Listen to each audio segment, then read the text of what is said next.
Oi pessoal, tudo bem? Eu fiz uma enquete para vocês decidirem o próximo post e a votação foi o tema adenoide. Então eu vou falar um pouquinho para vocês sobre esse tecido, as principais funções e as alterações que surgem e as principais indicações cirúrgicas. Espero que vocês gostem, qualquer dúvida me coloco à disposição. Então, a adenoide é também conhecida como tonsila faríngea, devido à sua localização, que se encontra na região posterior do nariz, região chamada nasofaringe. É um tecido que a gente não consegue visualizar com o simples exame da cavidade nasal, a gente precisa de outros recursos. Ela é também chamada popularmente de carne esponjosa do nariz, e tem uma participação junto a outros tecidos na imunidade. Ela produz algumas células de defesa. A adenoide geralmente encontra-se pequena ao nascimento e tem um aumento progressivo geralmente no 1º ao 4º ano de vida. Ocorre uma hiperplasia, ou seja, um aumento do número de células normal e fisiológico, tá? Entre 3 a 7 anos de idade, sem nenhuma repercussão respiratória em crianças que têm o sistema imunológico normal. E essa adenoide ela tende a evoluir sozinha após a puberdade. O que acontece é que em algumas crianças, essa adenoide tem um aumento do volume exagerado, que a gente chama de hipertrofia, gerando sintomas respiratórios. E o principal e clássico é a respiração oral, acarretando o que a gente chama de síndrome do respirador oral, que vem acompanhado de uma série de outras alterações. Essas outras alterações, elas podem vir isoladas ou associadas umas às outras. Eu vou falar as principais, mas são várias alterações que compõem esse quadro da síndrome do respirador oral. Então, essa criança que respira pela boquinha, ela pode ter quadros de infecção recorrente de via aérea superior.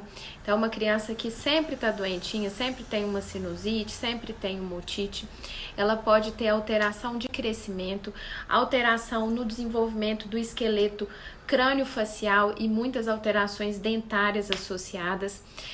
O sono dessa criança não é bom, geralmente é um sono agitado que vem acompanhado de roncos e até mesmo apneia.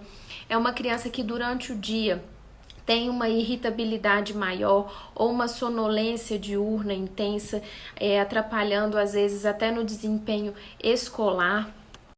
E além do mais, ela pode ter alterações na deglutição e também na voz, uma voz mais anasalada, mais abafada. E como é realizado o diagnóstico dessa hipertrofia?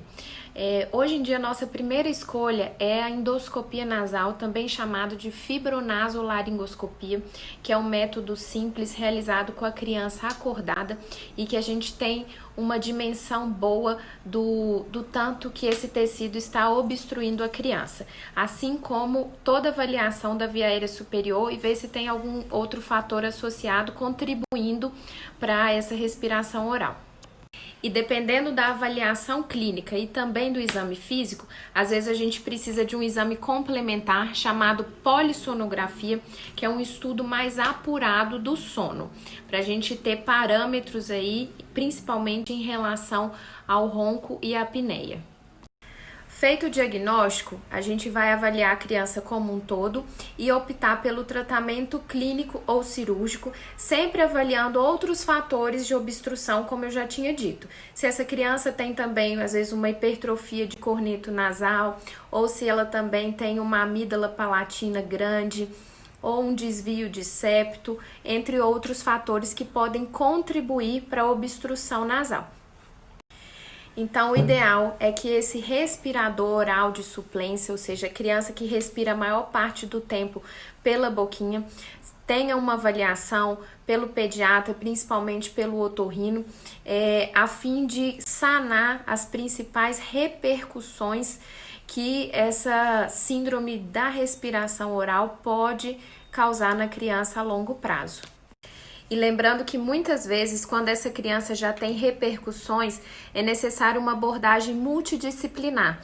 Então, às vezes, a gente pede ajuda para o nutricionista, para o bucomaxilo, para o ortodontista, para o fonoaudiólogo e fazer uma abordagem geral da criança de acordo com todas as repercussões que essa respiração oral causou.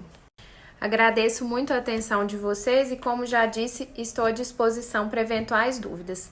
Um grande abraço a todos.